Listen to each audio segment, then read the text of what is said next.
It's time now for the Sports Objective Podcast. No talking heads, just guys who love sports. Here's Dave Richmond. Welcome into the Sports Objective Podcast. I am Dave Richmond, along with Kyle from LaGrange Barber. How are you, man? What's going on, dude? Watching the dogs. Nikki, get in the bath. That's right. It's bath time with Nikki, with Kyle from LaGrange Barber, ladies and gentlemen, and Jason. So there you go. And Bubba Rosenbaum, how are you? Doing well, guys. By the way, folks, if you're wondering about the another spinoff show we have, will Bubba ever buy a truck, a car? We'll find out. That will be. We'll announce. We're going to do a poll. Did Bubba buy a truck or a Nissan Altima? Knowing our listeners, I'm pretty sure the truck would win like 93%. I don't know. That's my guess, but Bubba's a numbers guy. But I'll say 93% truck, 7% Altima. What do you think? I think all of our listeners except Barry Kearney will vote truck. You calling out Barry, our good buddy Barry? Truck. Barry hates trucks. Oh, I didn't know that. Okay. Yeah. Why does Barry hate trucks? Because they're not good on gas mileage and expensive? No, because he has an SUV. He has like a Jeep SUV. He grew up on a farm and associates pickup trucks. So he likes to deny his heritage, his roots of being from the adjacent area of Greene County, and he grew up on a farm, and so he had enough pickup trucks growing up, and he doesn't want anything to do with them now. I tell Barry, just like the Parmalee song, tell him he can't outrun these roots. Exactly. That's right. Oh my God, yeah. Don't forget where you came from, Barry. Don't be like NASCAR, Barry. Don't forget where you came from. He hates country music also. Oh my God, Barry, come on, buddy. Barry sits right near me at the ball games, and by the way, folks, we've got a big and Andy kicks puppies. Oh, really? Okay, well, come on, Barry. We love you, Barry. You're one of the best Pirates out there. Come on, Barry. He doesn't kick puppies. Okay. Barry's a real man of genius. Yes, he is. Anyway, we actually have a big game on Saturday. We'll be talking about that with the Pirates and SMU. And I know, Bubba, we got two great guests for the weekend podcast, right? Yeah, we're going to be catching up with Billy Embody from the Pony Stampede. That's SMU's 24/7 site. And Billy also does work for Go 24/7, which is LSU's 24/7 sports site. And, of course, he's going to be down in New Orleans covering the big game on Monday night. So we're going to talk East Carolina-SMU basketball with him, and then switch gears and talk LSU-Clemson. Does that go with an X? Yeah, I guess. And Billy's going to have plenty of B's. I don't know. We'll see if he goes to Bourbon Street. We'll ask him about that later on. And then also we have another great, speaking of the national championship game, we have our good buddy from Clemson, right?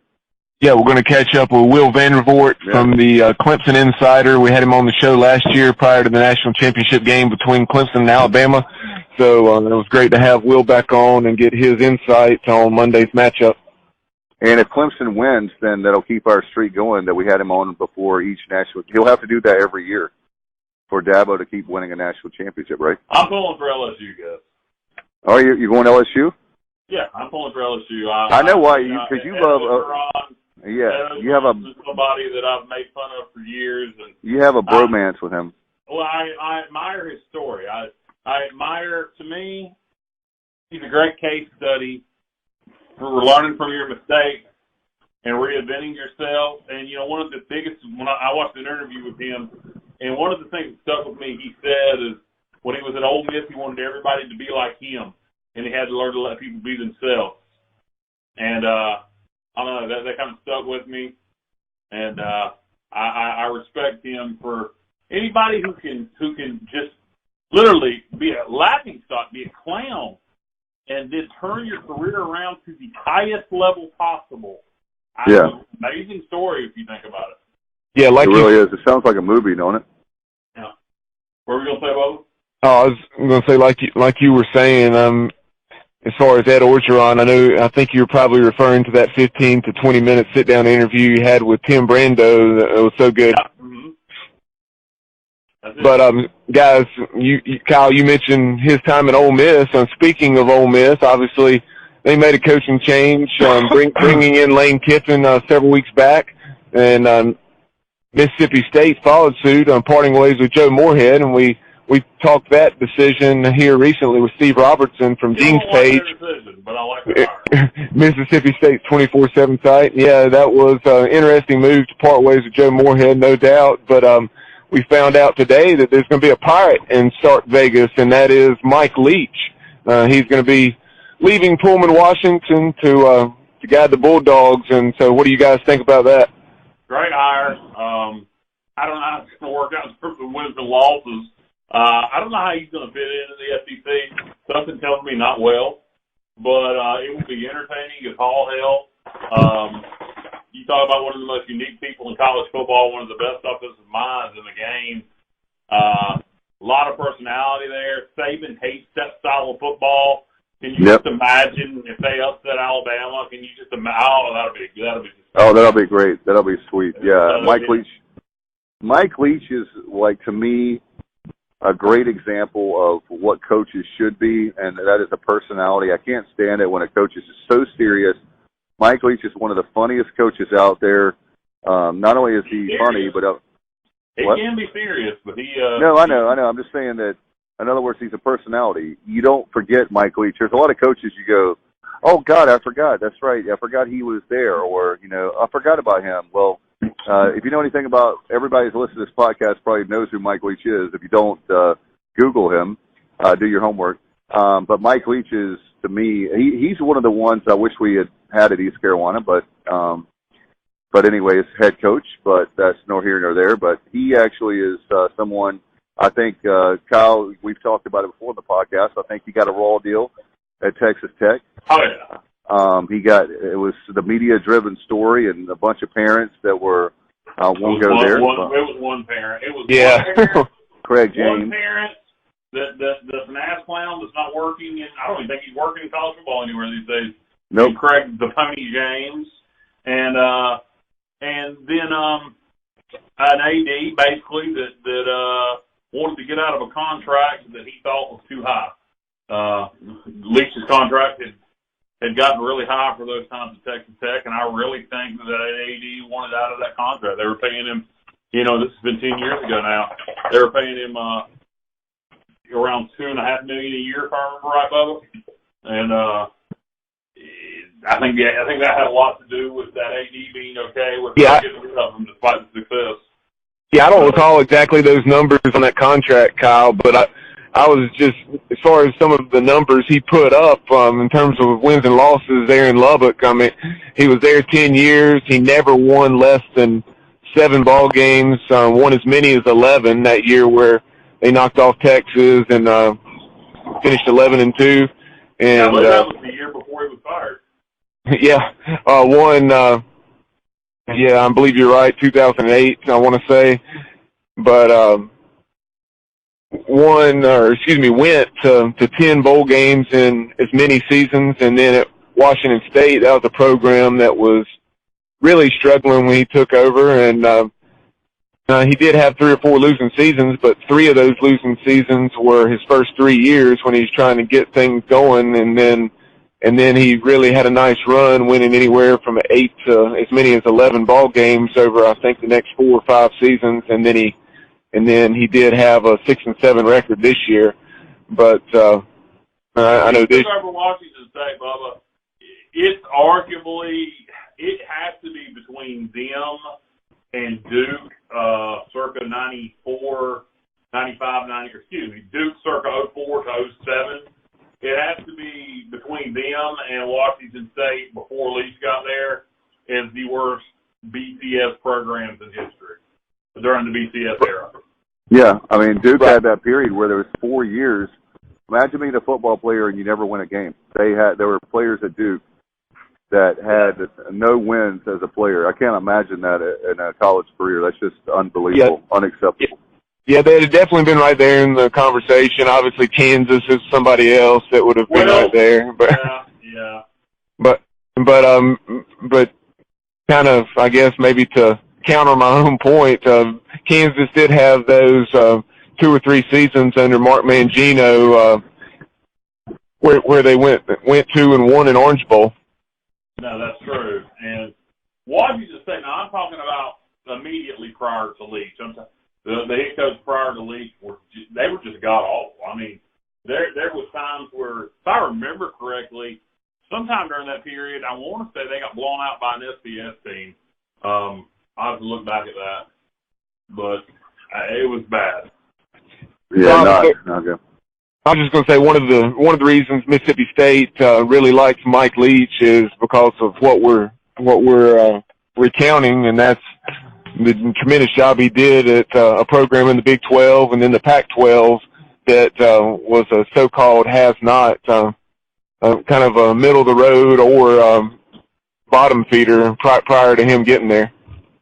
Yeah, and I kind of wonder, I wonder with the Mike Leach hire, I don't know, maybe Joe Moorhead was a boring guy. I really don't have a problem with that if he's a winner.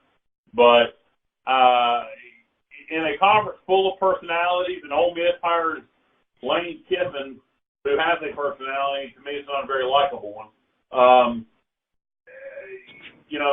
They bring in the guy in Mike Leach that, you talk about personality. And Leach also, Mississippi State's never going to have the most talent in the SEC. They're going to have plenty of it. But, Leach kind of doesn't win by having the most talent. He wins by having guys who can run his system. Right. And they have the facilities we were talking about this week. And they also have, you look at it, I feel like it's a great move, and certainly it's a guy that he's won where he's been before, so they don't have to worry about taking a chance on a coordinator or somebody who's getting their first head coaching job or first FBS job, whatever. This is a guy that I think it's a solid hire. I think that he'll do very well, and the problem will be is that if he gets 8 or 9 wins a year, which I think he will, is that enough for Mississippi State? Not picking on them. There are plenty of colleges out there that are in the same boat that they don't realize they've got to, including ours at East Carolina. You don't realize you have a great thing with 8 or 9 wins. You think you should be winning 10, 12 games a year, and sometimes that's just not everybody can win every single game. So I think East Carolina's a little different. I don't think it's 8 or 9 wins our fan base minds. It's once we start doing that, and then we have a little fall off of 5 wins. Right. They can't stand that little fall off. When, look, man, maybe they'll realize that this time, once Houston gets it back going, now that we've done this crap twice with John Thompson and Scotty Montgomery. You've been there, done that. You make the wrong hire, you're going to be praying for 5 wins. That's a great point. Hey, Bubba, you want to go to our first guest? Yeah, but actually, before we do, you were talking about guys getting their first jobs. This guy is a guy that's been a GA both for East Carolina and the last few years for Oklahoma.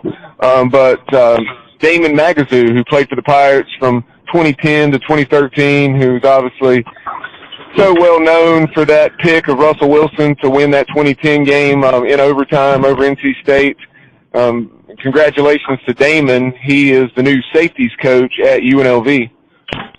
I'm very happy for him. He's a great guy. Come on the podcast and blew up I remember that on SoundCloud. That got, what was it, 1,300 listens? Something like that, Bubba? I remember that, something like that. Yeah, it was a lot, far and away more than anyone else. Yeah, also, good God guys, almighty. we need to talk about a coaching change at East Carolina. Oh, that's right. Yep. Defensive line coach, a 46-year veteran of the business, Jeff Hansen, has decided to hang up the whistle.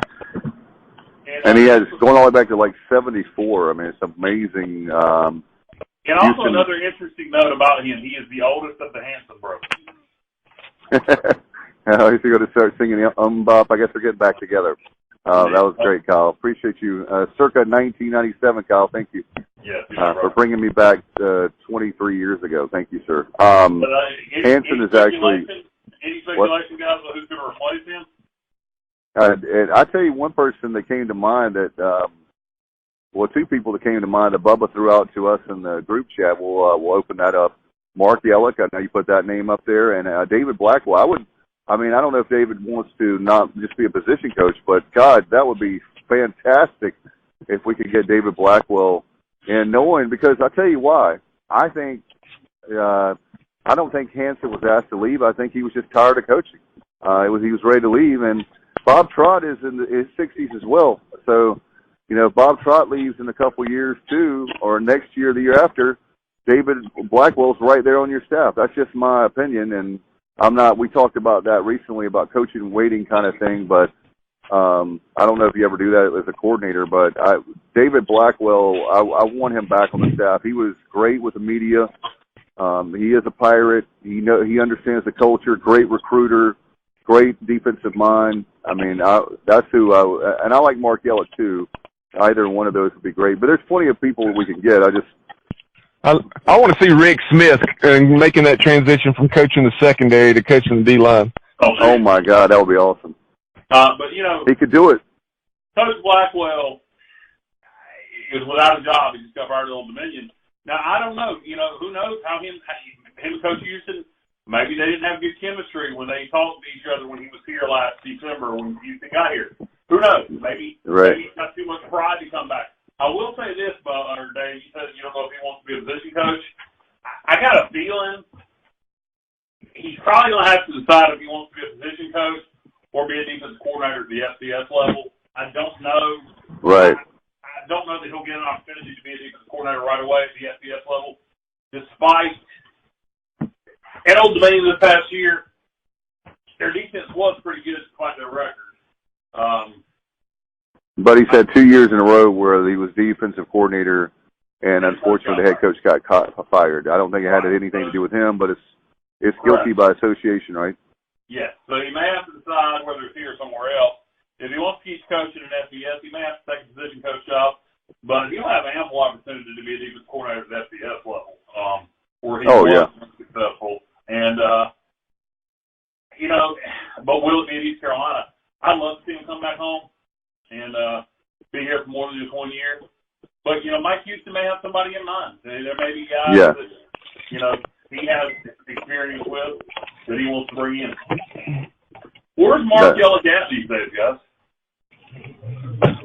I don't know. He was this week here. Yeah, to be honest, I'm not sure. I know after Ruff's staff got let go that he spent at least a year, if not more, on the staff in North Texas, but I'm not sure now. Okay. But like you said, Dave, let's go ahead and get to that first guest. Let's talk SMU, East Carolina basketball, and also LSU-Clemson, and we're going to catch up with Billy Embody from Go 24/7 and also the Pony Stampede right now. Well, Bubba, there's a big game on Saturday at a nice little homestand for the Pirates at Williams Arena at Mid-East Coliseum, and love having our guest on yet again. Yeah, very excited to talk about this game between the Pirates and the Mustangs, and to get the SMU perspective. Let's catch up with Billy Embody from SMU's 24/7 site. And Billy, welcome into the show. Yeah, thanks for having me, guys. I appreciate it. No doubt about it. One of the things we talked about with you recently was about SMU football, but how are things so far on the hardwood for the Mustangs? Yeah, the basketball team has kind of been a little bit of a mixed bag. You sit there and you see an 11-2 record and a 1-0 mark in AAC play, but they've had one of the easiest schedules in the entire country. They just got really what I would say would be is their marquee win on the year so far with their 92-81 overtime win at Vandervort on Saturday. It's just a quadrant 2 win, but say what you want about it. They rallied from down 15 in the final minutes to force OT and then pulled away for a pretty comfortable win after that. But look, I mean, I think as they navigate the AAC and start to get into the meat of their conference schedule, we'll get a better idea of where they really stand. But just because they haven't played anyone, and for the most part, their 2 losses that they've had have been against the only quality-ish teams on their schedule. So we'll have a better idea of really where they stand. But right now, it's a lot of positivity. I mean, anytime you see an 11-2 mark up there right now. Billy, as you take a look at things, I guess Coach Jankovic is in his 4th season now, so I guess year one was that 31 season, if I'm not mistaken, and then the last 2 years have been right around 500, with one just above, and then last year just below. Both of those years 6-12 in the American. So just generally speaking, before we dive more into this club, what's the fan base feelings toward Coach Jankovic?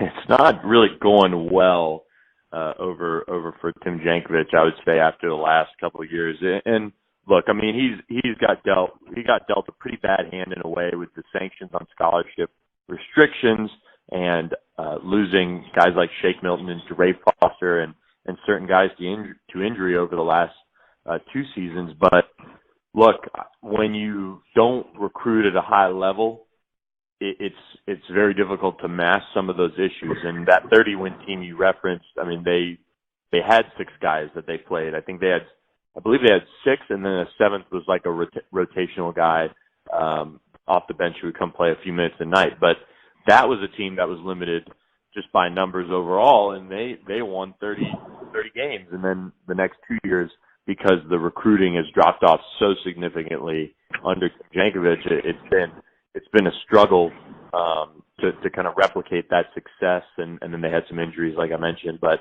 this team, I think this is their first year without any scholarship restrictions, and look, to be honest, the SMU fan base is seeing kind of that up and down play because they haven't recruited well, because they hadn't put a real priority on it until last spring, when they added about, I think, 6 new faces to the roster. So right now, he's not really in good graces. He's got to make the NCAA tournament, in my mind, to save his job, and I think rightfully so. It's just been such a drop off from Larry Brown. Billy, I was going to ask you that very question about recruiting, since you're the 24/7 side there for SMU.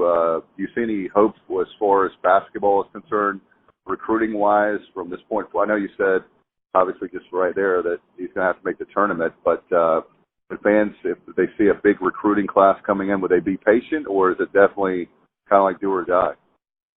Yeah, I think it is do or die, and look, there's not any 2020 guys that they can recruit. They don't have a senior on their roster right now, and so they're in a position where they're more likely than not, going to have a fairly similar roster next year. You might see somebody transfer out, 1 or 2 guys transfer out, but they haven't been, and that's really been kind of more of a Tim Jankovic thing. They haven't been really keen on being, what I would say, honest with some of these players on the roster, like a Will Douglas or a C.J. White, and saying, hey, not seeing you as a big contributor, or not seeing you as somebody that can play at this level. Maybe you should explore some options and drop down, or see if there's a transfer or things like that. Because I mean, they turned over the roster a good bit in the spring, but you saw Jimmy Witt leave, you saw Jamal McMurray graduate, and I would say they did an adequate job replacing them with guys like Tyson Jolly and Kendrick Davis. But overall, they just haven't found those legit guys that can come and change a program like Larry Brown did with Sterling Brown and Ben Moore, who weren't even, I would say, highly, highly touted guys. They were just really good basketball players that were developed and, eventually were the winningest players in SMU history by the end of it. So it's the spring kind of gave some people some hope, but they don't even have a scholarship right now in 2020 to get people kind of excited about, new players coming in. Billy, taking a look at this team, this team can really score, averaging close to 80 points a ball game, shooting right around 48% from the floor, and they shoot the three fairly well. And then from the free throw line, they're stellar, right there pushing 80% as well. And so talk a little bit about this team offensively. Another number that jumped out at me is they're averaging close to 17 assists a game. Yeah, Kendrick Davis, like I mentioned, since he's been eligible, the TCU transfer has been excellent. He actually just picked up kind of the weekly honor roll honors from the AAC for his play in the past week. 18 points, 7.5 assists, 1.5 rebounds, 2 steals between the 2 games last week against Vandervort and USF. And look, I mean, he's the one that really makes this thing go. When he's playing at his best, things are going well. When he faces maybe some better competition, like we've seen in their 2 losses, he's kind of been a little bit more up and down, a little bit more erratic in his play. And look, I think he's somebody that's kind of still getting used to playing this volume of minutes like he has this season, and he's going to be a really good player for this program. But right now, I mean, he just, you know, when you face good competition, it just kind of is a little bit more inconsistent. And I think that's kind of an issue with the entire team. They were up by double digits against Vanderbilt and Roland, and then they totally fell asleep at the wheel, and then all of a sudden we're down 15. And so this offense can go in spurts, but I'm just really, like I mentioned earlier, I'm really interested to see how they're going to do against better competition in the AAC, because much of their non-conference games and matchups were just non-competitive basketball games. And Billy, as far as when you were talking about the fan base most likely expecting him to go to the tournament to keep his job, how do you feel? Do you think this team, I know it's still early on and very, very early in conference play, but how do you feel as far as this team? Do you feel confident that they could make the NCAA, or do you think it may be NIT at best? I think right now it's NIT at best, just because when you look at the AAC, you look at Houston, you look at some of these other teams, Wichita, and the way they're playing. I mean, I find it tough to think that they're going to be able to rattle off, I think, double-digit wins in conference play that they're going to need to secure an NCAA bid because of how bad their non-conference was. I mean, if 20 wins is a great mark, but with the non-conference schedule that they have, their only good win is against Vanderbilt, and it's a quadrant 2. It's not even a quadrant 1. So they're going to have to come up with some truly big wins in AAC play while also hitting that 20-win mark, or else I think they're going to end up getting snubbed just because of how bad their out-of-conference schedule was. One of the things you talk about this club offensively, Billy, and when I was looking over the numbers earlier today, like you mentioned, Kendrick Davis, and you have Isaiah Mike, Tyson Jolly, and Ferron Hunt, and all four of those guys averaging more than 13 points a ball game. And then they also, all of them rebounded very well, particularly Mike, Jolly, and Hunt, and averaging more than 6.5 boards per ball game. So those four, in addition to those four, are there any others on the roster that Pirate Nation should really be aware of that could have a breakout game, even though they may not have done so consistently?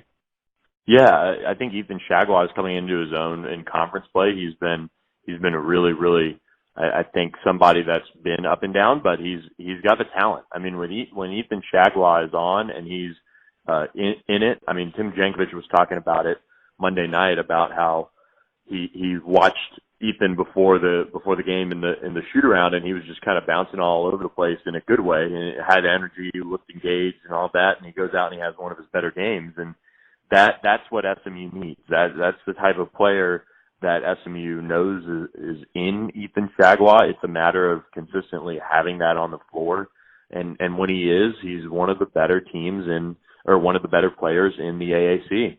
Dave, did you have anything else about Saturday's matchup? No, I was. We were going to shift gears, Billy. That's what I thought you were going to, Bubba. We're going to shift gears now, and I know you're going to be there at the national championship game, and just want to get your thoughts about, I guess, starting and what time you're going, and kind of give us a little preview of what you're doing before even the game.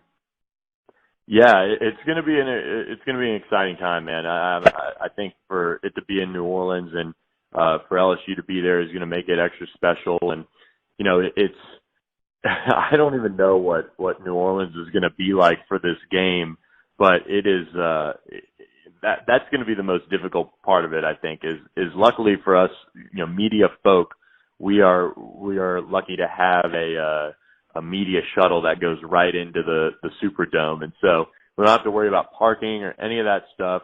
We can just head over to the Superdome and it's under police escort and everything, which means you're moving along. So, but I'm just looking forward to kind of being around the city. I know it's going to be packed.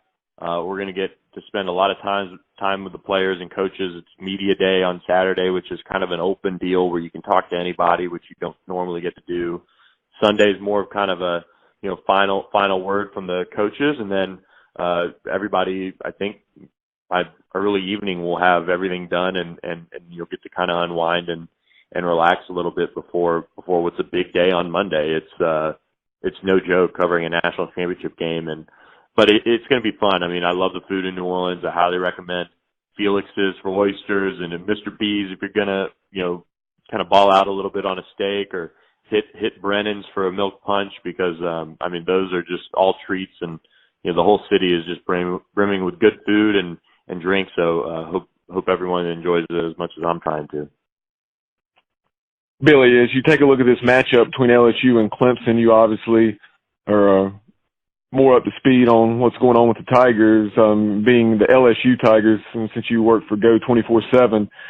So as you take a look at things, obviously against Oklahoma, that's a game that most folks thought LSU would win pretty comfortably. I don't think anybody saw Joe Burrow, even with what he had done up to that point, throwing for more than 400 yards and 7 touchdowns in the first half. That's just ridiculous. But how do you see this matchup between LSU's offense that's averaging 49 points a ball game against Clemson's defense that's given up 11.5 panning out?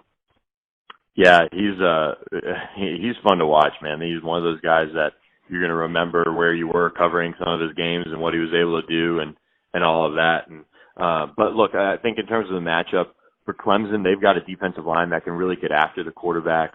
They can make things difficult. I think, against Ohio State was able to hit some big plays with their receivers, but overall Clemson was kind of able to impose their will and slow them down. And I think that if you're an LSU fan, that would be the concern, is seeing a little bit more of that.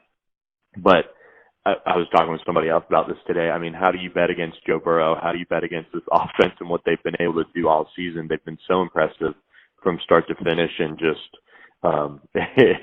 it's hard for me to not pick LSU and to pick them to cover with just the way they've been so dominant, especially over the last 4 games. I agree with you.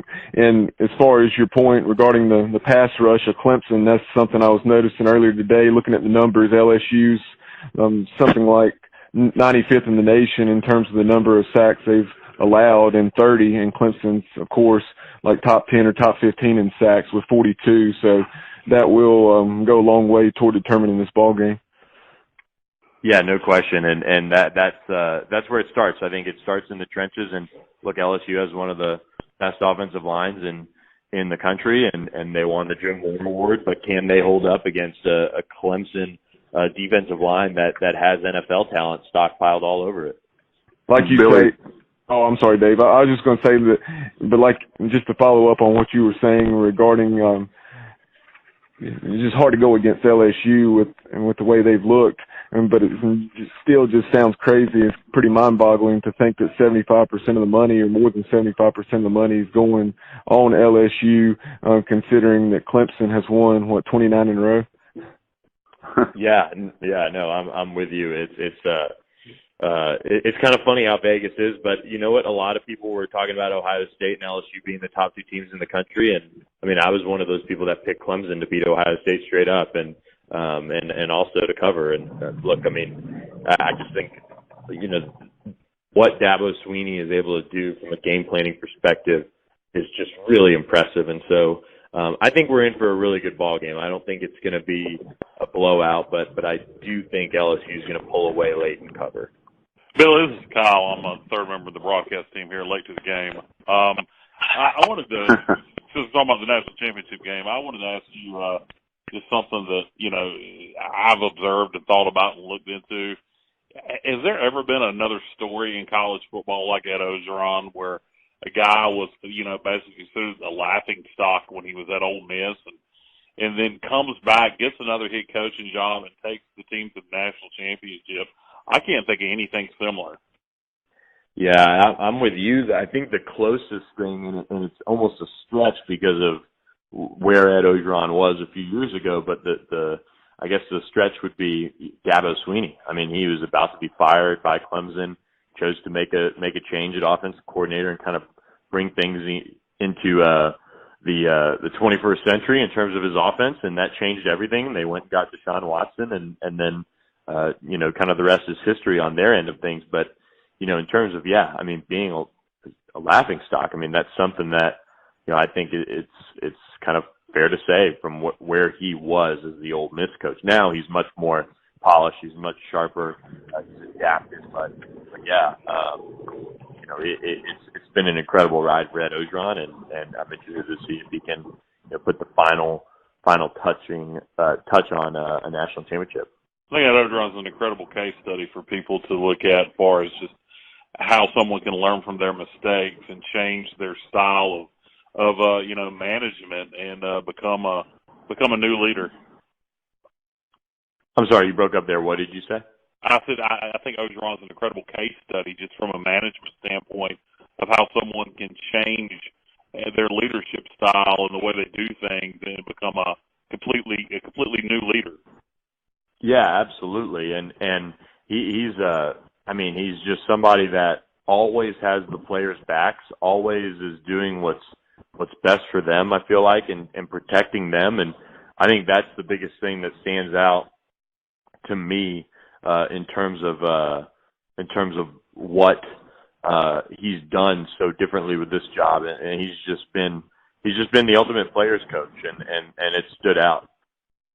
Billy, for me, what's funny is I remember a handful of years ago, I said, we're talking to people, and somebody was talking about LSU, and I said, LSU will be dangerous if they ever get an offense. And lo and behold, 2019, now early 2020, the offense has arrived. When you were talking about Joe Burrow, I want to get your thoughts on, do you think he'll be the number one pick in the draft or for NFL, or how far? Obviously, he's definitely a first rounder early in the draft, but do you think he'll go number one?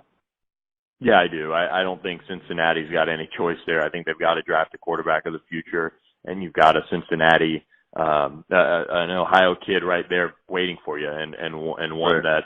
that is a generational type of quarterback, in my opinion at least. And so I think that you've got to take him and get him on board as quickly as you can. Well, maybe he'll drop to number 2. I'm a Redskins fan, so maybe he'll get get there. But same here. Trust me, same here. I'm hoping the same. That would be great. As far as the game is concerned, when it comes down to it, it's obviously going to be. I would think that LSU would have it's almost like a home game, but Clemson travels very well. I want to get your thought on that. Do you think the Superdome is a huge place? I would think that there would still be a lot of Tiger fans there. Clemson Tiger fans there. Yeah, no, I do. I think Clemson's going to travel fairly well. I think it's still going to end up being a 65-35 split. Some people are kind of thinking more like 70, but I just don't see it. The Superdome's huge. Clemson fans, like you said, travel pretty well. I mean, it could even end up being more of a 60-40, but I think the more noticeable side of things will be LSU for sure. As far as LSU fans are concerned, I know that the fan base obviously wants a national championship, and rightfully so. There's a lot of great talent that's there at LSU every single year. Hypothetically, let's say LSU doesn't win. Will Orgeron be on the hot seat? Or, I mean, I know how some of the fan bases are so fickle. Do you think that they'll still be happy with a national championship appearance? It depends on how they lose, but okay. I don't see them really being I don't see them really being upset with him and what they were able to do. But let's be clear, you've got a Heisman Trophy winner at quarterback, and if you don't win a national championship, people are going to be fairly upset. Right, no doubt about it. It's going to be a great game, and I know that a lot of fans. This is I know that Clemson's a 3 seed, but it's like you said, it's going to be a great game, and certainly I think it's going to be you were talking earlier. Do you think, I don't even know, guys, what's the line on the game? I haven't heard recently on the point spread. Do you know? It had opened at 3.5, and then it's I believe it's up to 6. Yeah. The latest I saw. Okay, all right. So that'll be Billy. You think they're going to cover LSU? Yeah, I think in a game that you're going to see more touchdowns than field goals and people trying to play conservative. I think you end up seeing LSU win by a touchdown. At least I would say. That'll be great. It's going to be a lot of fun, and certainly it's hard to believe college football, the season's almost over, Billy. It seems like it was yesterday we're talking to you, but anyway, it's I guess it never really ends with the official signing day, and we have obviously spring football and everything. And so, how can people, before we let you go, how can people follow your work? And definitely would love to have you back on again soon. Yeah, you can follow us at GEAUX247.com for all the national championship game coverage and certainly everything after that. And then check us out at ponystampede.com if you're trying to follow us for the SMU side of things. That'll be great. Billy, thank you so much for the visit, and please be safe. And I guess I take it you're going to spend some time on Bourbon Street? I'll probably be around there a little bit. I get a good chance to go over there enough as it is. So I'll probably be in a little bit more of like the uptown, maybe over near Tulane, which is kind of a little bit of a residential area. So don't confuse that. I'm not going to hang out with kids 10 years younger than me, but it's just kind of a cooler area, bar scene, around that residential area. So I'll be around, but I do get over to Bourbon Street a fair amount as well. All right, well, have a safe travels. Billy, thank you so much for coming on, and look forward to, again, having you on real soon. Anytime, guys. Thanks for having me. Thank you very much, Billy. Please be safe, and he's not going. I don't think he's going to. He's not going to be like me and Kyle going to Bourbon Street. I think he's actually going to stay in the Tulane area. Speaking of which, by the way, I'm going to do this inaudible on the air, which we normally don't do. Can we get Graff back on? We hadn't had Todd Graffanini back on. Yeah, I know he's out with Tulane, but let's get him back on. Yeah, definitely need to have Graff back on. He made that shift to the New Orleans Pelicans play-by-play voice. We'll have to do that. Graff is one of, and Kyle had a great insight. He should be a sports talk guy. He's fantastic. He's one of the best. We've had a lot of great guests on, but he's one of my favorites because he tells it like it is. He's actually a personality. When he comes on, he adds a lot, I think, to the show. I really do. Great personality, very good, and the sports radio thing is very quick-witted. And yeah, exactly. He's sharp. That way in sports radio, so. No doubt about it. It's not his first rodeo. It's not. The Sports Objective did not. He did not debut on the Sports Objective as far as being a guest. He's done it. Not his first rodeo for sure. Bubba, you want to go to our next guest? Yeah, we caught up with Will Vandervort from the Clemson Insider to talk Monday night's game, and let's catch up with him right now. All right, well, we have the national championship game coming up. Hard to believe the college football season almost done, Bubba, but now one of our favorite guests coming back on, talking about the Clemson Tigers. Yeah, to get the Clemson perspective on this year's title game between the Clemson Tigers and LSU, I'm very excited to have back senior writer and editor of the Clemson Insider, Will Vandervort. Will, welcome back into the show. Hey, guys. Thanks for having me, man. Glad to be back.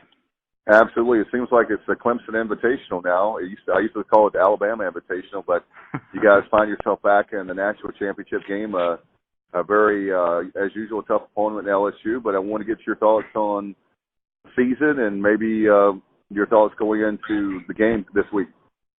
Yeah, first of all, as far as the season goes, not really surprised to see Clemson back here again. Kind of what I think a lot of us expected, not only the guys that cover Clemson, but also the national media as well. This is, they're a program that's kind of going to be in the conversation, I think, for a while to come. They've been in it for a while, and I think they're not really going anywhere anytime soon. So not surprised to see them here as another opportunity to win a national championship. I was thinking, though, the other day that it is kind of like, I've been covering Clemson 15 years, and so I was covering them through the Tommy Bowden years and when they just couldn't get over the hump. And, so it's still a little kind of weird for us that have covered them and know this program and watched it kind of grow under Dabo Swinney to see them sitting here, for a fourth time in 5 years playing for a national championship. I remember the Clemson fans longing for 1981 and to get back to that day and what it was like to win the championship. And now I think it's become, I don't want to say apathy, but I think they've kind of just gotten used to it like it's the norm now. But maybe I'm wrong on that. Maybe Clemson fans feel like us writers and they're kind of excited to kind of see their program in this position as much as we are as covering it. So, but as far as this game coming up, man, I tell you what, it's going to be, and I know we'll talk more about it. It's going to be a difficult challenge for Clemson. I think LSU is offensively, they've been the best offense all year long. I think there's no argument there from what they've done from a points perspective, Joe Burrow, what he's done, those receivers, that they've just been outstanding all year, and how Joe Brady has come in with that system and has just made, Joe Burrow just the Heisman candidate, Heisman Trophy winner that he is. And then as far as the other side of the field, I think they're better on defense than they were earlier in the year. They've gotten healthy at the right time, and it kind of reminds me of some NFL teams that, they just get healthy at the end of the year, and then they go on that kind of run. Even though LSU was already in position, I just think the defense has gotten healthier and it's made them an even better football team than what they were probably this time last month. Will, you created a nice segue for me. Before we dive into this matchup specifically, just talking about the program, obviously before Coach Sweeney was promoted to head coach, he'd been a position coach there, and then, like you said, on Coach Bowden's staff. And then those first couple years, I guess year one, I think he won 9 games, but then year two, he just won 6 ball games. But then since then, there was a steady ascension, and then, like you said, the 29-0 mark right now, and then 69-4 over the last 5 years. Just from the outside looking in, I remember folks saying, not that obviously they knew the Clemson program could do great things, but as far as that national championship that you guys were longing for, they were wondering if that was realistic or not. And then, has it been realistic? It's been just remarkable, going for a third in 4 years, like you mentioned. So, and just talk about that unbelievable consistency that Coach Sweeney and staff have achieved. Yeah, and, what Dabo's done is when he came in 2009, he came in with a certain philosophy and culture that he wanted to build. Some of it he got from Coach Bowden in his time there. Some of it he got with Gene Stallings and working with him. And I think he kind of took both of those philosophies, working with those guys, and then with other people like Woody McCorvey, who's his player development and stuff like that over there, basically his right-hand man at Clemson. Just working with those kind of coaches kind of gave Dabo an idea of what, he wants this program to look like. And so from day one, it's been the thing he stressed about. Yeah, obviously the goal is to win football games, but that's not the most important thing to him. The most important thing is developing young men and developing these guys as students and young men first, and then as football players, and help them maybe get to their goal, which is to go to the NFL. And then he felt like if they do those things, the winning would take care of itself. And so from the beginning, that's what he did, and that's why you see the consistency in this program. Because Dabo's always been able to recruit. When he was the wide receivers coach at Clemson, there was no doubt he was the best recruiter on the staff. He's the reason why C.J. Spiller came to Clemson back in 2006 and shunned Florida to come to Clemson and stunned everybody. So Dabo's ability to recruit is never been in question. And then you put him as the head coach. He has his philosophy. He brings in these 4- and 5-star guys, and all of a sudden they start paying attention and believing in the culture that he's establishing. And I think we see it now in what they've done in the last 9 years, where they've won 9 straight seasons of 10 wins, at least winning 10 games. They've won 6 ACC championships, played for the national championship, now going on their 4th time. Have won already 2 of them, and I've been to the college football playoff 5 times, and have been to every major bowl game with the exception of the Rose Bowl in their repertoire. So it's a very consistent program that, like I said earlier, I just don't see, with the way they're recruiting now, with the number 1 recruiting class in the country, I just don't see it ending anytime soon. As far as Clemson's concerned with Dabo Swinney, one of the questions from the outside looking in, obviously it is speculation, but do you think that Coach Swinney, being from Alabama, or going to Alabama rather, do you think he would, if Saban retires, do you think he would go there? Or do you think, for me personally, it looks like that he's got a pretty nice gig out there in Clemson, South Carolina? Yeah, you asked me this question 2 years ago. I would have said he's going to Alabama. There's no doubt. I was like 80% confident he'd go to Alabama. But then the fact that now they've won another national championship and they're playing for another, and, he's so enriched into this community already, it kind of comes to why go to Alabama. I mean, he's a legend at Clemson. He's no doubt already the greatest coach Clemson's ever had. And, he's got a chance to keep adding to that legacy and can maybe win a few more national championships with the Tigers. So why go to Alabama when there's no guarantee of that? And then also you're just one of the other guys. You know, you're not Right. you're not Bear Bryant, you're not Nick Saban. You know, you're just kind of with those guys. Even if you win a national championship or two, the chances of getting to that level would be slim to none.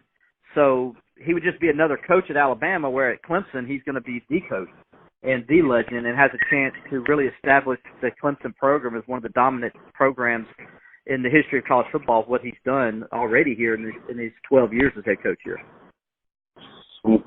One of the things I've always respected about him, I know Bubba does too, is the very fact that his Christian faith, every time he wins the game, he thanks God. To me, that's very important. I know that maybe everybody that's listening to this interview and the podcast may not agree with that, but something that is very important to Bubba and I for sure.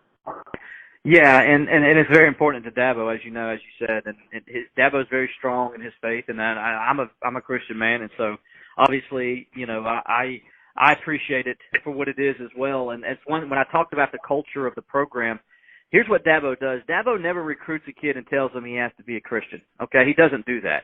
What Dabo tells him is, this is what I believe in. That doesn't mean you don't have to come and play for me, or your son doesn't have to come play for me, because Dabo's a leader of men. And so if a guy comes in and he doesn't necessarily have the same faith as Dabo does, Dabo doesn't shun him. Dabo welcomes him with open arms and brings him into the program. And if he's a cultural kid, what that program has, they're going to bring him in. So, I think people get confused with that because they think Dabo, because of his Christianity and his faith, they think he's going out and that's all he's recruiting. That's not the case. He goes and finds young men that are good young men, regardless of what their faith is. And if they happen to be Christians, then that's great. But if they don't, he doesn't force it on them. He doesn't ask them to go to chapel. He doesn't make them go. He doesn't do any of those things. And I think that's why players like playing for him, because he's just who he is. And he's honest with them right off the bat and tells them right when he walks into that door and he sits down with mom and dad, he lets them know what his faith is. And this is what he believes, and that's not going to change just because their son's going to come and play for them. You know what I'm saying? Absolutely. And kind of diving into this matchup, obviously one of probably the biggest thing that folks are interested in is seeing that LSU offense going against the number one scoring defense in college football. Clemson's allowing, about 11.5 points per ball game. And then you have LSU that's put up those gaudy numbers, like you said, all year long, with Joe Burrow throwing for more than 5,000 yards, and a 1,000-yard rusher in Clyde Edwards-Helaire, and then also a pair of 1,000-yard receivers. So how do you see that matchup shaking up or stacking up? And one of the things that really jumped out at me is how LSU's allowed 30 sacks, and then Clemson, of course, is near the top of the nation in sacks with 42. And as you look at those sacks, really, they're so spread out, it's remarkable.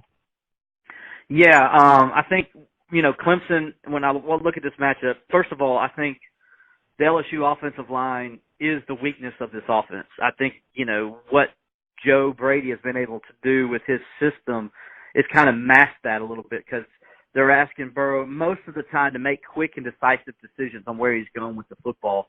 And yeah, so there are times when he does keep it, and but if you pay attention to the pressures that come out, Joe Burrow does a great job of of getting out of pressure.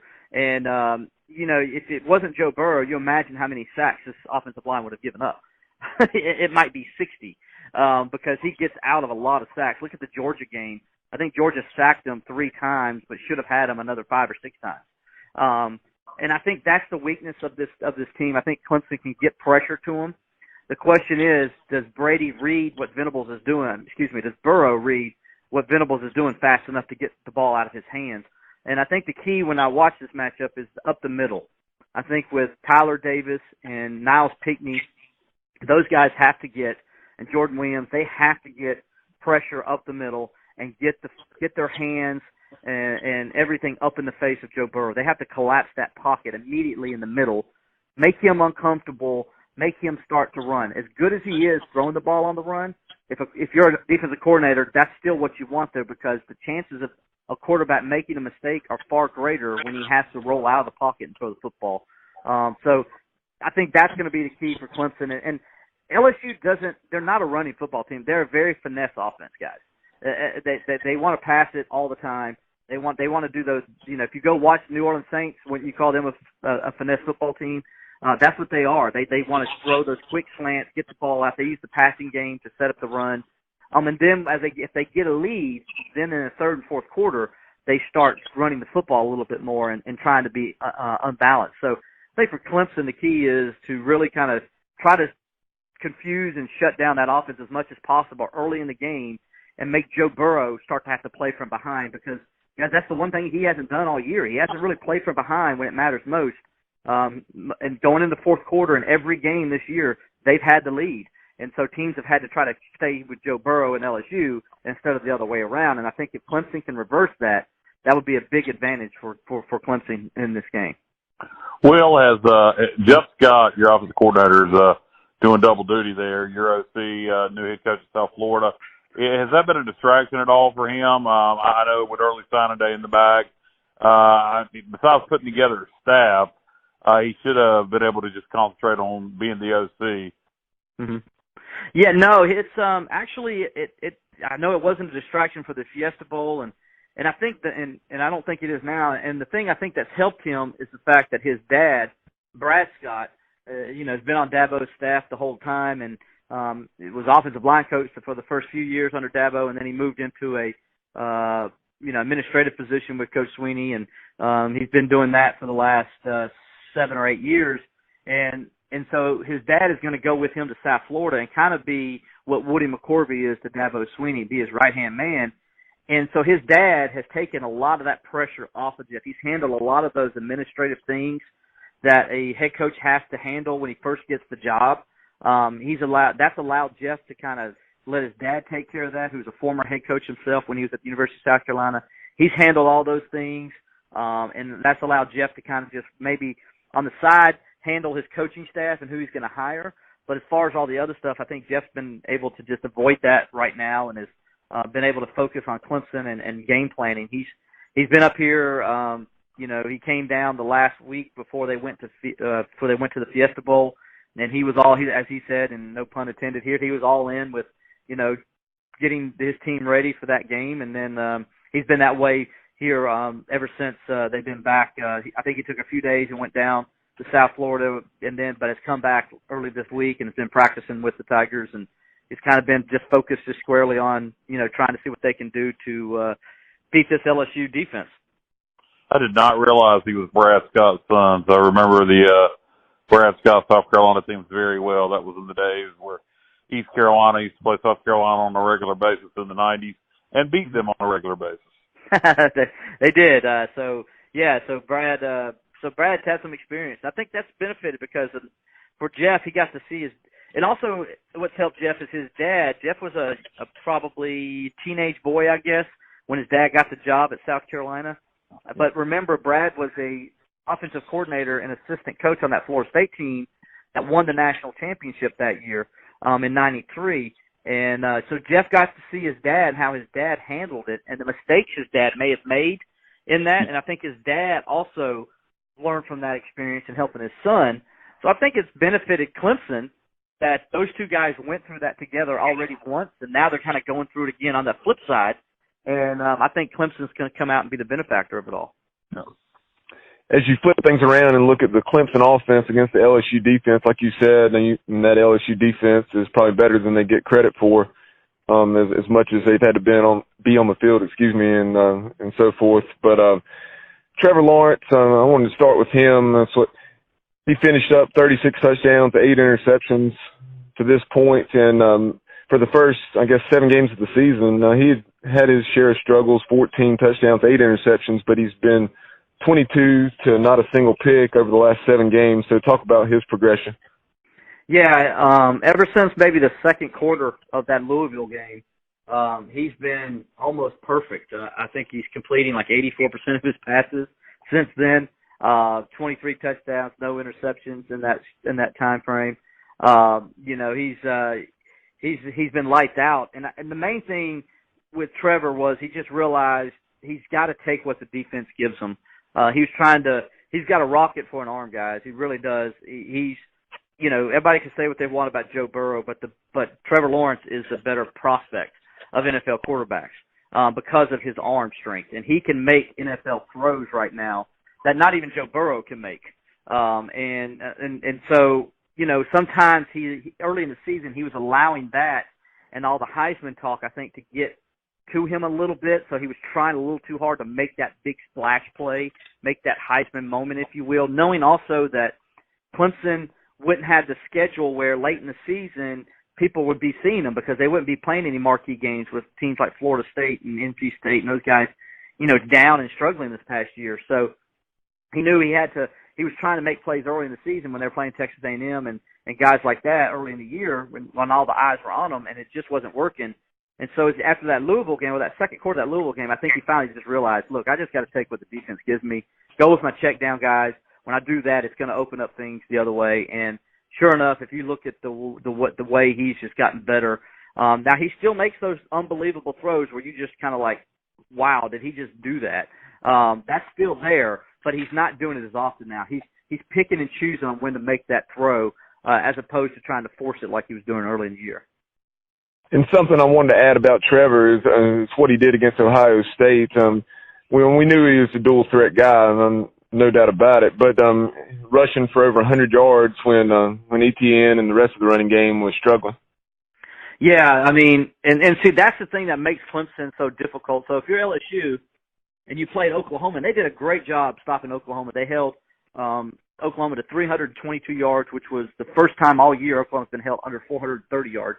But when you look at Oklahoma and you really break them down, Oklahoma, everything revolves around Jalen Hurts. And if you shut Jalen Hurts from running the football and you force him to stay in the pocket and throw it, he's not nearly the passer that Joe Burrow is and Trevor Lawrence is. And so that makes it a little bit easier to contain him. Well, they can't do that with Trevor Lawrence because if they say, okay, we're not going to let Trevor Lawrence run, guess what's going to happen? He's gonna start hitting those slants, and he's going to hit T. Higgins and those guys off the reads and things of that nature. And so it makes it difficult. Ohio State decided they were going to take the wide receivers out. They were going to take Travis Etienne out of the game, and they were going to make Trevor Lawrence beat him with his legs. They didn't think he could do it, and he obviously proved them and everybody in America wrong because he ended up rushing for 107 yards, scored that 67-yard touchdown where he just outran their secondary. And it really kind of opened the door for what happened late in that game because he'd been running that quarterback draw all night, and then here they are when they need it the most and they got to win the game. He fakes the quarterback draw, sucked those linebackers in just enough, and then he jump throws that touchdown pass to Travis Etienne, who does the rest from that point on. It just makes it hard for teams to stop Clemson because they got so many weapons, and if you stop this area, then they're able to go to this area. And that's something LSU, even when they play Alabama, they hadn't seen that. They haven't seen that balance of an offense. And that's why I'm interested to see how LSU handles Clemson because Clemson will be able to answer whatever they're trying to stop Clemson doing. Very similar to what I think LSU is going to do on the other side of the ball with Joe Burrow. You talk about that dynamic duo of T. Higgins and Justin Ross at wide receiver. What's T. Higgins' status going into this game? He's great. He's got 100%. So the same thing with Ross. Ross got nicked up a bunch in that game as well. It was a very physical game. And I tell you what, those Ohio State secondaries, probably the best. Listen, everybody can say how good LSU secondary is, but they're not Ohio State. Clemson's already seen the most physical and best secondary in the country. And LSU's good, but they're not that good. And I think Clemson's going to be able to do some things. And those two guys, they say they're both 100% and they're ready to go. Everything at practice has indicated that as well. So I think that's going to be a nice matchup. And I think Clemson's got a little slight edge in that matchup, better than they did against Ohio State, definitely. How do you see this game playing out in terms of not only who wins, but also where the score is? I mean, obviously I talked about the Tigers only allowing 11.5 points a game. I think what the Tigers of LSU are giving up, 21 or 22 points per ball game. And then both teams are averaging anywhere from 45 to 49 points. So do you think this one's in like a 31-24 or a little more high scoring? Or? Yeah, I think you're right about in the right range, and this is why. And I think, when you look at Clemson's defense versus LSU's offense, I don't think there's much of a drop off. I think Clemson's defense is an elite defense that can play with anybody in the country. And I think they've proven that not only in the years past, the last few years, but also what they did with Ohio State. And they were able, even when Ohio State was moving the football, they found ways to shut them down in the red zone. And Clemson's been great at that all year. They're the best red zone defense in the country in terms of not allowing touchdowns and touchdown percentage. LSU, though, on the flip side of that, is not very good. And so I think the difference with this game is LSU's good now on offense scoring in the red zone. So you got good on good going. But when you flip it to Clemson's offense against LSU's, Clemson's offense is very good in the red zone. LSU's defense has not been very good in the red zone. They've given up a lot of touchdowns, red zone touchdowns, gave up 4 to Oklahoma. Even though that game was out of hand, they still gave up 4 red zone scores. And they've had issues with that all year long. And so their red zone percentage as far as touchdowns go are not very good. And I think that's going to be the difference in this game because I think Clemson does have the better defense. I think Clemson will get a few more stops than LSU will, whether that's in the red zone or whether that's just forcing a punt. But I think that's going to be the result where I think Clemson's going to be able to get touchdowns and LSU's going to kick a couple field goals. And as it was in the game against Ohio State, that was the difference in the game. And I think, again, that might be the case in this one. A lot has been made about this game being played in New Orleans, the Mercedes-Benz Superdome, and so just how many tickets has Clemson sold? I've heard people saying that it was going to be 65-35 or 70-30. So how many tickets have Clemson sold through the university and or how many is even allotted? And then obviously they'll buy a lot on secondary markets as well. Yeah, so there are a lot of 20,000. Both teams are, and Clemson sold out their 20,000. And that's not surprising. Clemson fans are known to travel. They had 30,000 people there in Arizona last week, so they are known to travel, and so they got their hands on some tickets. It will be a pro LSU crowd, just like the Fiesta Bowl was a pro Ohio State crowd, because Ohio State, one of their largest alumni bases, is in Arizona, in the Phoenix area, and so it was a pro Ohio State crowd both times Clemson played them there. And so Clemson, because of that advantage, Clemson played in that last game like that. And so it was sort of like playing almost in a small Columbus, as this will be a small version of Tiger Field, in the sense that I still think LSU will probably have 65 to 35 fans, 65% to 35%. But I think there'll be a good contingency for Clemson there. And, it'll probably be somewhere right around that 25 to 30,000 range. And also keep this in mind, and people might be surprised by this, but on our message boards before the season even started, there were Clemson fans buying tickets to the national championship game because they felt like Clemson was going to get there. And they felt like if they didn't, then they'll just sell the tickets. But so there might be a couple thousand that people aren't counting on that already had those tickets way before either teams were announced. You know what I'm saying? No doubt about it. And like you say, with LSU being 80 miles away, and then obviously, just because that's 80 miles from Baton Rouge, there's LSU fans all across the state in that region. But with there being such a high demand for these tickets, I saw that the starting price on the secondary market is just over $1,000. Yeah. They're pretty expensive. Not as expensive as a couple years ago. I think the Georgia game set the record because all the Georgia Bulldog fans were trying to buy those tickets to play Alabama. I think they were over 2,000 there, but I think this one's sitting around $1,200, $1,000, which, that's, I know some people that bought them, guys. They're going. They went ahead and got theirs because they didn't want to, they wanted to be there and be a part of it if Clemson wins another national championship. So, like I said, I think there'll be 25 to 30,000 Clemson fans there. LSU obviously is going to have more fans because, man, New Orleans is nothing but, they love. Nothing against the Saints, but New Orleans loves the Tigers of LSU way more than they love the New Orleans Saints. So they'll be all over. There'll be nothing but yellow and purple all over that town for the next week or so. And so Clemson, they're just gonna. It's a road game, and the players' attitude. When we talked to them the other day, they just talked about how 2 years ago they went down there to play Alabama in the Sugar Bowl, and they experienced the bowl and had fun and went down to Bourbon Street and did all those touristy things that you do when you go to New Orleans. They said this time around, it's all business. They're not doing any sightseeing. They're not going out. They're not doing anything. It's go there and try to win a football game and bring a national championship back to Clemson. Yeah, as far as those ticket prices is concerned, that's easy to say that you're not going to do it, but when you're so passionate about a team like that and you're playing for a national title, it's tough to say no. Yeah, it is. Hey guys, I've bought tickets for Steelers games pretty close to that, you know. So, and those are just regular season games, because I love my Steelers. So, hey, I don't. If any fan that does that, I have nothing against that, because I'd probably do it too if I was them, you know, because I do it with my Steelers all the time. Will, I know we talked about it off the air before we started recording, but tell our listeners when you're headed down and some of the things that you'll be taking part in prior to the game on Monday. Yeah, so we're going to head down tomorrow to New Orleans, being Thursday. The reason we go a day early is we like to get there ahead of the team, because the team's coming in on Friday. They're going to fly in, and they have a team arrival and a practice on Friday, so we'll be there covering that.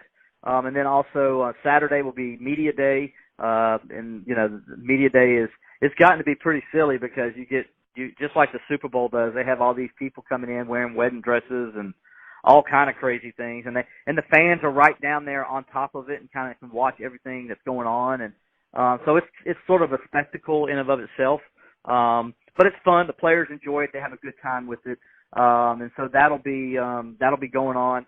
And then Sunday is the coaches' press conference, so that's all we got. So that's kind of a light day, but we'll still have a lot of content for media day and things like that we've covered in practice. And then Monday's the game. And then I tell you guys, when I've covered this will be my fourth one I've covered. It's the longest day of the year. If you remember what Christmas Eve was like when you were a kid and you were so excited just for Christmas Day to get there, that's what this is like when you go cover a national championship. It's just, you know, this is my fourth one, but it's still the same angst, you know. It's just you're excited to go cover the game and experience it, and you hope the team you cover is able to come out on top, because I tell you guys, I've been on both sides of it. It's a whole lot more fun when the team you're covering wins the game as opposed to the team you're covering loses the game.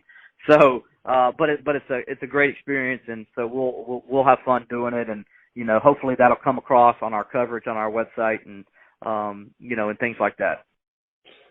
Will, we really appreciate your time. It's been great hearing your insight and perspective on this matchup between Clemson and LSU. Before we let you go, tell our listeners where they can follow you on social media, and then also about your website. Yeah, they can follow me at SteelerWill on Twitter, obviously, because as I said before, I'm a big Steelers fan. They can follow me there. They can also follow our website on Twitter at Clemson Insider. Also, you can go to our website, theclemsoninsider.com. Also on Facebook, The Clemson Insider. So we've got a lot of stuff there, a lot of content already on there talking about the game, a lot of content all the way leading up to it. There'll be tons of content after the game. So if you need to get your Clemson fix in, we're the place. And the best thing about it, guys, is we're free, 24/7. We're always free. We're a free website, so people can come and read our stuff and don't have to worry about paying anything. Thanks so much again for coming on. We really appreciate it. Safe travels as you head down to New Orleans, and best of luck to the Tigers. All right, guys. Thanks so much, man. Enjoyed it. Had a good time. Thanks to Will. Always great having him back on. And last year he was on, and Dabo and company won the national championship. Let's see if that happens again. If it does, he'll have to come on every year that Clemson is in the national championship game. I don't want to jinx the Clemson Tigers. Both are so definitely like the Tiger Bowl, right, guys? Tigers versus Tigers. Oh my! For sure. No, it's all Tigers. I guarantee you the Tigers are going to win. No doubt. No doubt.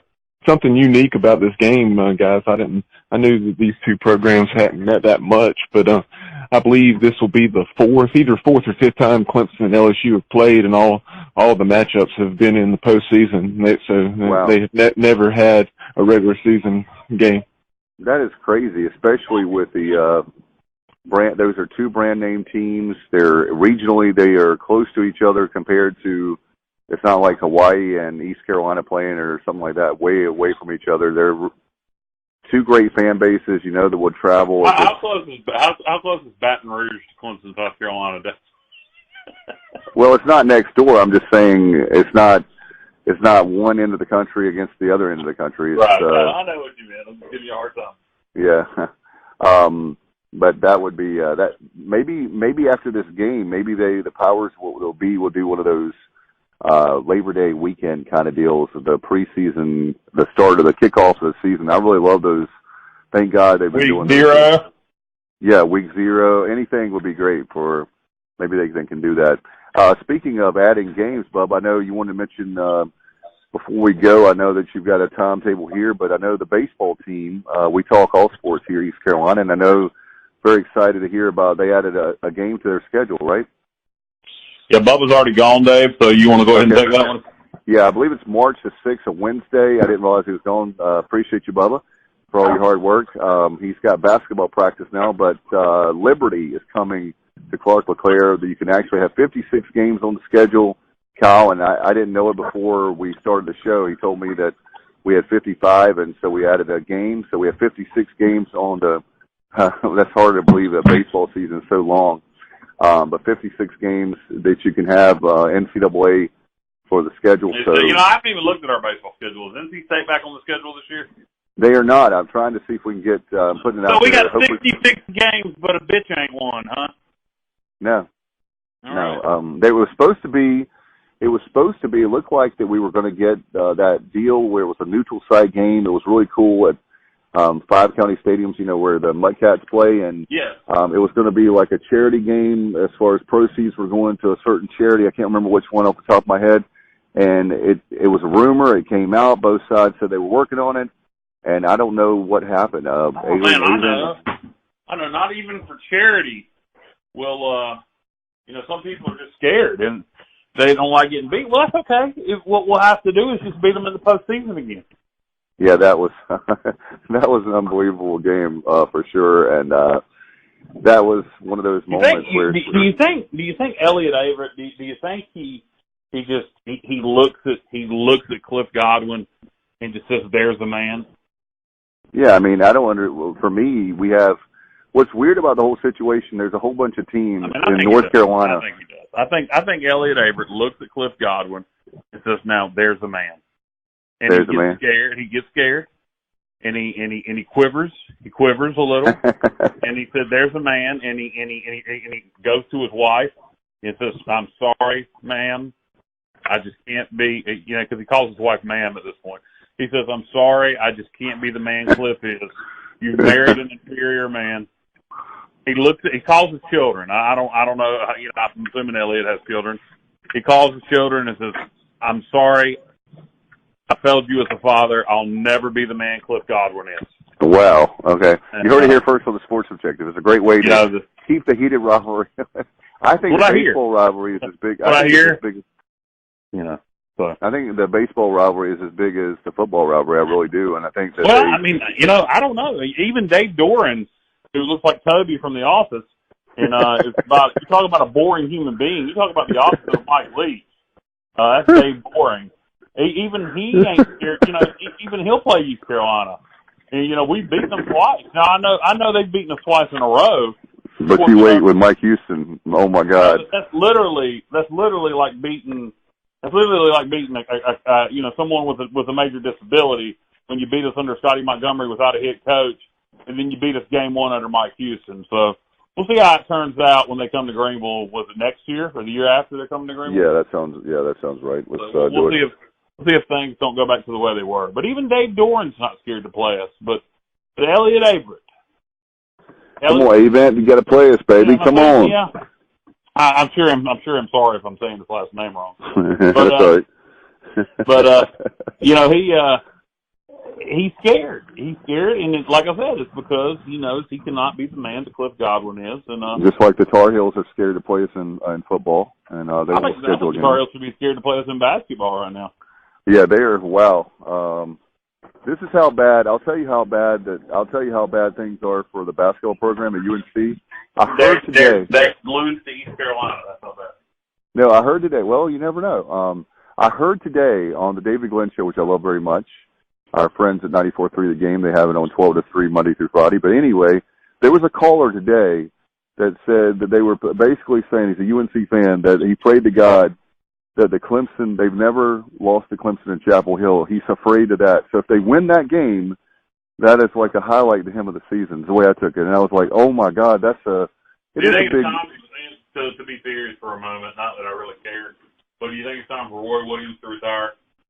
No, I know I don't. I think there's a situation where they've had a lot of injuries, and they've got one of their best players out for, I think he went out in December. Colby, my name escapes me right now. I'll think of it. Yeah, no, not Colby Gore. But anyway, he actually is out 4 to 6 weeks, and so I think that it's a situation where you were talking about earlier, where expectations are to win a national championship if you're at that program, and I think that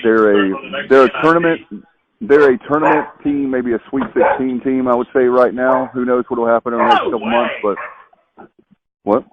You think they're a Sweet 16 team? Maybe. I'm saying they have the potential, their ceiling. That's their, instead of making the Final Four like they potentially could do, I think that they may win a game or two, and that's about it in the tournament this year. You think, what is their record right now? I'll have to look at it, but I think that just being North Carolina, we'll see how, unless they, it's the season's still early. As far as the conference, they could actually just make the NIT. I've said that to people, but I think at the end of the day, by March, we're just January now, early in the conference play. I think if they go on a losing streak, yeah, man, they could go just to the NIT. So CBI, we're gonna meet them in the CBI. Oh my God, that would be legendary. That, as our friend Steve and I would say, that would be epic. They would turn out a CBI invite probably. Yeah, I don't think they would. Yeah, I don't think they would. Do you have anything before we go, Kyle? No, I'm done, man. I've talked crap about Elliot Abrams. All right, you had your little rant there, and I'm sure that y'all are going to be exchanging Christmas cards later this year, so that'll be fantastic. So maybe he'll invite you over to dinner, you and Jessica, and you can break bread with him here sometime soon. That'll be fantastic. He'd be intimidated by me also. All right, well, by the way, folks, make sure you definitely go to the game on Saturday. Pirates are going to be taking on SMU, and the game will be on, that'll be 2 o'clock. And by the way, get your coasters. Go early. Go about 11:30. Bubba's going to get there at 12:30, and he's going to get a set of coasters and probably sell them on eBay. So make sure that you go there and get them early. The first 500 fans get coasters. I don't think the coasters are going to have quite the pull that the snow globes did. The snow globes were fantastic. Oh my God, I'm a huge fan of snow globes, but I love snow globes more than coasters. But hey, we'll take them. But if we do get them, Kyle, I'm going to put them on Facebook for you so you can see them, okay? I appreciate that. I'll rub it in a little bit for you. All right, man. Well, if you don't have anything else, I appreciate everybody listening. And thanks, by the way. A lot of people have been, the new year, I guess, Pirate Nation, now they're done with the holidays.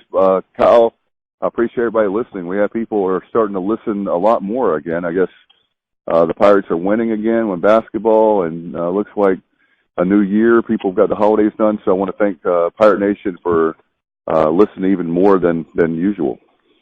Yeah, no, thanks everybody for listening. We've been promoting it a little better, I think, and yep. Thanks to everybody out there. Keep listening, and and tell a friend, man. Tell people to listen.